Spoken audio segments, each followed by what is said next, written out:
Best varicose veins చికిత్సనే పొందండి. నొప్పి లేని చికిత్స కోసం సంప్రదించండి ఎమిస్ హాస్పిటల్.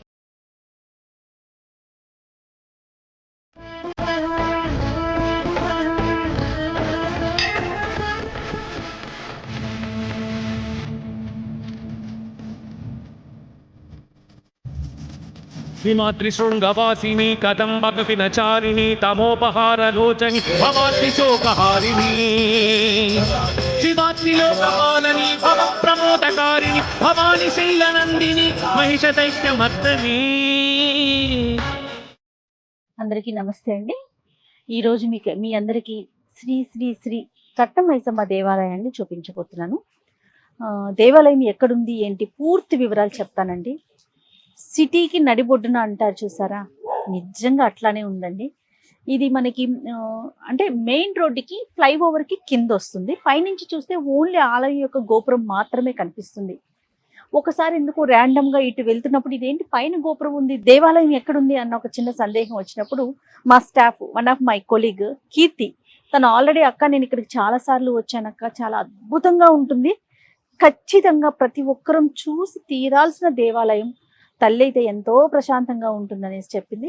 రోడ్డు మీద నుంచి మనకు ఒక 350 మీటర్స్ ఇది వే అండి, ఇట్లా కిందకి డౌన్లోకి రావాలి.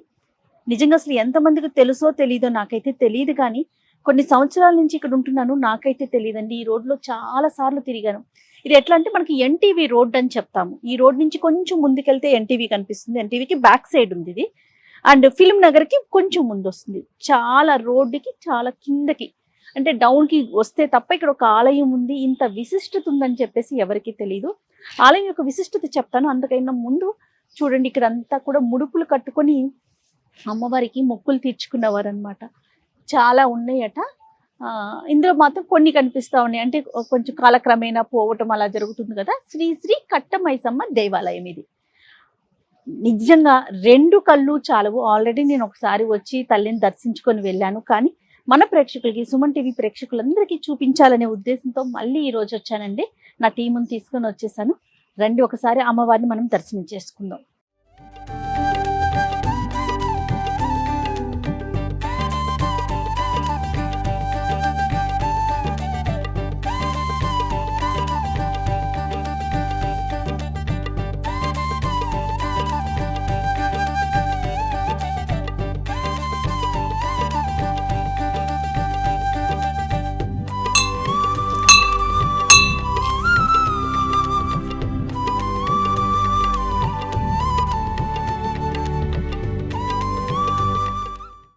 ఆలయానికి ముందే ఒక చిన్న వినాయకుడిని ఇక్కడ ఏర్పాటు చేశారండి. ఇక్కడ ఈ ఆలయం యొక్క విశిష్టత ఏంటి అంటే, ఎవరికి వారు మనమే పూజ చేసుకోవచ్చు. తల్లిని మనమే అలంకరించుకొని స్వయాన మన చేతులతో మనమే పూజ చేసుకునే ఒక అవకాశం కూడా. అంతకన్నా మించి అసలు మనం ఎక్కడా చూసుండము బహుశా. అలాంటి ఒక అద్భుతమైన విషయం లోపల తల్లి గర్భగుడిలో ఉంది. మనం ఇంతవరకు ఎక్కడా చూసుండమండి. ఒక అద్భుతమైన వింత అని చెప్పుకోవచ్చు. అలాంటి విశేషం మనకి లోపల గర్భగుడిలో కనిపిస్తుంది. ఒకసారి ముందు అమ్మవారిని పూజించుకున్న తరువాత మనం పూర్తి వివరాలు మాట్లాడుకుందాం. అయితే ఈ ఆలయ చరిత్ర దాదాపుగా ఎవరితో మాట్లాడినా సుమారు 100 సంవత్సరాల పై మాటే అని చెప్తున్నారు తప్ప, అంటే ఎవరితో మాట్లాడినా, ఎవరిని కదిపించినా కూడా గత 100 ఏళ్ళ పై నుంచే ఉంది, అంతకు ముందే ఉండుంటుంది, మాకు తెలిసి 100 ఏళ్ళు అవుతోంది. ఇట్లా చాలా మంది ఆలయ నిర్వాహకులు కావచ్చు, ఇక్కడికి వచ్చే భక్తులు కావచ్చు, ఇలాగే చెప్తా ఉన్నారు. సరే, ముందైతే మనం అమ్మవారిని దర్శనం చేసుకుని పూజ చేసుకుందాం, తర్వాత మాట్లాడుకుందాం రండి.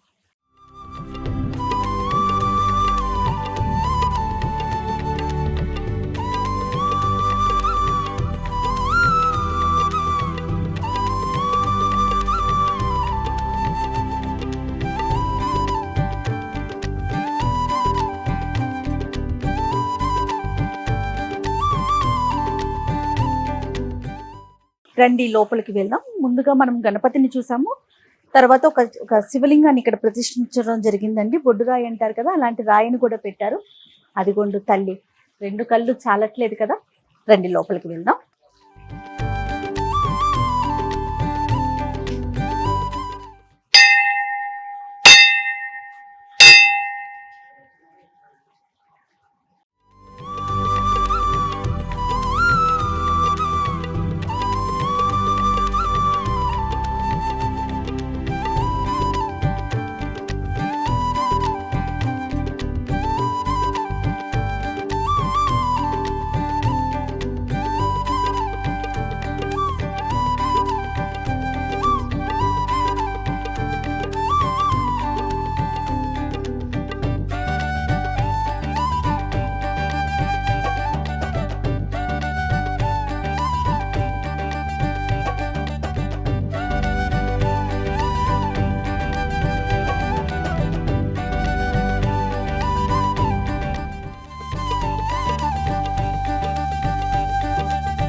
నేను ఇందాకే చెప్పాను కదండి, ముందు తల్లిని దర్శించుకున్న తర్వాత ఈ మైసమ్మ గురించి, ఈ తల్లి గురించి మీకు వివరిస్తానని. ఒక్కసారి మీరు కిందకి చూడగలిగితే నిరంతరం ఇక్కడ నీళ్లు వస్తానే ఉన్నాయంటండి. 365 రోజులు కూడా ఇలా నీళ్లు, ఆలయం మొత్తంలో కూడా నీరు వస్తూ ఉంది.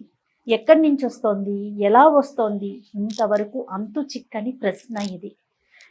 దాదాపుగా ఇక్కడ తెలిసిన వాళ్ళతో, ఈ ఆలయానికి సంబంధించిన వాళ్ళతో నేను ఎవరితో మాట్లాడినా, అమ్మ మేము 20 సంవత్సరాల నుంచి చూస్తున్నాం, 15 సంవత్సరాల నుంచి చూస్తున్నాం, 40 సంవత్సరాలు, 100 సంవత్సరాల నుంచి చూస్తూ ఉన్నాం. నాకు తెలిసినంత వరకు, నాతో మాట్లాడినంత వరకు అలా చెప్పారండి. ఈ సీజన్ ఆ సీజన్ లేదు, వేసవికాలం, వర్షాకాలం, శీతాకాలం, కాలాలతో సంబంధం లేదు.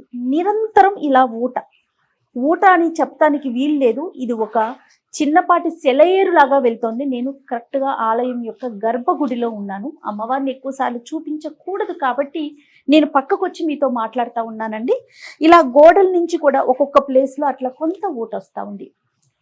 ఈ తల్లి యొక్క విశిష్టత ఏంటంటే, ఈ తల్లిని దర్శించుకున్నా, ఈ నీటిని నోట్లో పోసుకున్నా, ఒక్కసారి దర్శించుకొని మన కోరిక చెప్పి, అమ్మా నీ మీద నమ్మకంతో ఇక్కడికి వచ్చాము, మా కోరికని నెరవేర్చు తల్లి అని చెప్పి, ముడుపు కట్టుకునే వాళ్ళు ముడుపు కట్టుకుంటున్నారు, మొక్కులు తీర్చుకునే వాళ్ళు మొక్కులు తీర్చుకుంటున్నారు. ఆ తల్లిని వేడుకుంటే చాలు, ఖచ్చితంగా ఆ కోరిక నెరవేరుతుందని చెప్పేసి ప్రతి ఒక్కరూ చెప్తా ఉన్నారండి. నగరానికి నడిబొడ్డులో ఇంత విశేషమైన ఆలయం ఉండటం నిజంగా మన అదృష్టం అనుకోవాలి. ఖచ్చితంగా ఎవరైనా సరే మీకు ఎలాంటి కోరిక ఉన్నా కూడా ఈ తల్లిని దర్శించుకొని, మరలా మా కోరిక సరైన కోరిక ఇది కనుక నువ్వు తీరిస్తే తల్లి నీకు ఈ మొక్కు తీర్చుకుంటాము అని చెప్తే చాలు, ఆ తల్లి నేనున్నాను అని చెప్పి మన కోరికల్ని నెరవేరుస్తుందట. ఇంకా ఈ నీటి విషయానికి వస్తే ఒక్కసారి చూడండి, మళ్ళీ మీకు నేను చూపిస్తున్నాను. ఇదిగోండి, నా కాళ్ళు కూడా మునిగినాయి, ఇంతవరకు నీరుంది. ఇక్కడ తల్లి అమ్మవారి కింద ఇలా వస్తున్నాయి ఊట. ఇది నిరంతరం ఈ ఊట ఇట్లానే వస్తూ ఉందండి. ఇక్కడ ఒక చిన్న, అంటే దీన్ని ఎలా అంటే ఒక స్టోన్ తీసేశారు, మరి దీంట్లో నుంచి నీరు బయటికి వెళ్ళటానికి విధిగా ఏర్పాట్లు చేశారనమాట. ఈ లోపల చిల్లర కాయిన్స్ కూడా వేశారు. లోపల కాయిన్స్ వేసి మొక్కులు తీర్చుకుంటున్నారు అనుకుంటాను బహుశా. గర్భగుడి మొత్తం చాలా చిన్నగానే ఉంది, కానీ పూర్తిగా గర్భగుడి మొత్తం కూడా నీటితో నిండి ఉంది. ఒక్కసారి ఈ నీరు ఎట్లా వెళ్తుందో కూడా చూపిస్తాను. ఇదిగోండి, ఇలా నీటితో రావాలి అంటే ఈ రోజు ఆ రోజు అని లేదు, ఈ సీజన్ ఆ సీజన్ లేదు, 365 రోజులు కూడా నిరంతరం ఇలా నీరు పారుతూనే ఉంటుందంట. ఎన్నిసార్లు ఎంత ప్రయత్నించినా ఈ నీరు ఎక్కడి నుంచి వస్తోంది, ఎటు వెళ్తోంది, నిజంగా అంతు చిక్కట్లేదు. అంటే కొన్ని వాటి, అంటే మన ఆచారాలు, సాంప్రదాయాలు, నమ్మకాల గురించి ప్రశ్నించకూడదు. పదే పదే ఇదే మాట మనకి ఆధ్యాత్మిక గురువులంతా కూడా చెప్తా ఉంటారు. మనం ఎప్పుడు కూడా ప్రశ్నలు మానుకొని నమ్మకంతో ముందుకు వెళ్ళాలి. అదే మన ఉనికిని మన ముందు తరాలకి అందిస్తూ ఉంటుంది. దానికి ప్రత్యక్ష నిదర్శనం ఈ దేవాలయం. ఏమాత్రం అవకాశం ఉన్నా కాదండి, ఎట్టి పరిస్థితుల్లో ఒక అవకాశాన్ని కల్పించుకొని ఈ తల్లిని మాత్రం ఒక్కసారి దర్శించుకోండి. ఇదిగోండి, నీరు ఆలయం లోపల నుంచి ఇలా బయటకు వస్తుంది.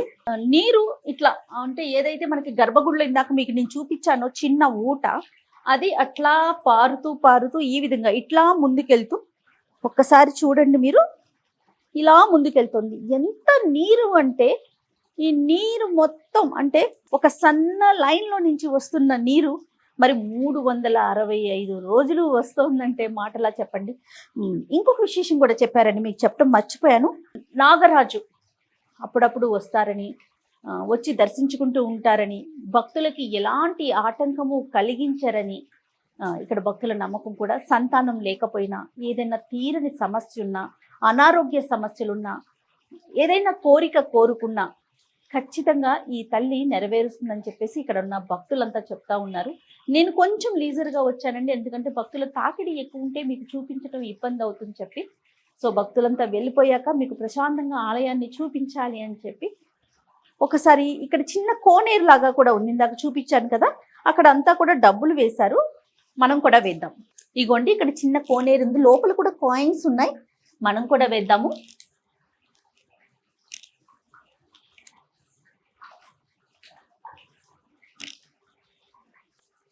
అయితే ఈ తల్లి ఎప్పుడు వెలిశారు, ఎలా వెలిశారు, ఎవరికి దర్శనం ఇచ్చారు ముందుగా నేనైతే ఆ వివరాలు తెలుసుకోలేకపోయానండి. చాలా ప్రయత్నం చేశాను కానీ ఎవరికి వారు మాకు ముందు నుంచే ఉందండి, ఎప్పటి నుంచో ఉంది, మాకు తెలిసి మేము ఇలా వచ్చాము అని చెప్తున్నారు తప్ప పూర్తి వివరాలు అయితే నేను అందించలేకపోయానండి.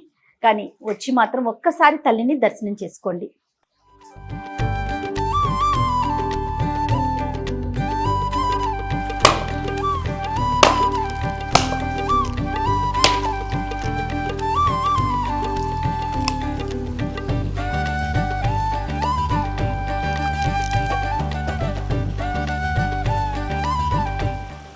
ఈ దేవాలయం మనకి లోటస్ పాండ్కి బ్యాక్ సైడ్ వస్తూ ఉందండి. అమ్మవారికి ఆదివారం అలానే మంగళవారం ప్రత్యేకమైన పూజలు చేస్తారట. భక్తుల తాకిడి కూడా ఆ రోజు ఎక్కువగా ఉంటుందని చెప్పేసి చెప్తా ఉన్నారు. అంతేకాకుండా తల్లికి బోనం సమర్పించుకుంటారట.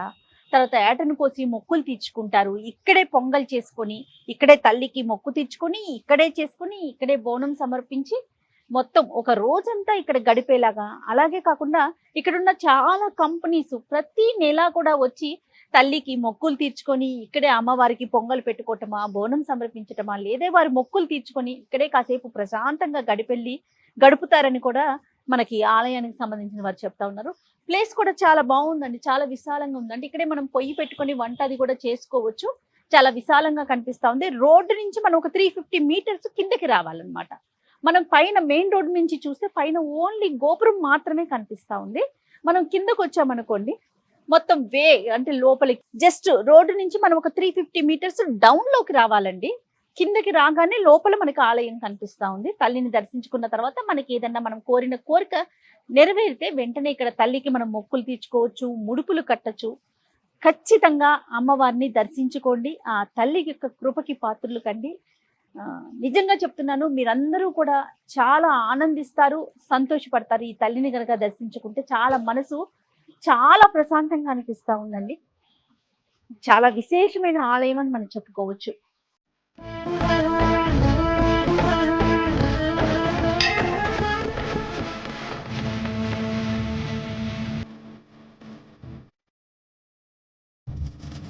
శ్రీమాతృశృంగవాసిని కదంబకపినచారిణి తమోపహారలోచని భవాత్రిశోకహారిణి శివాత్రిలోకపాలని భవ ప్రమోదకారిణి భవాని శైలనందిని మహిషదైత్యమర్దనీ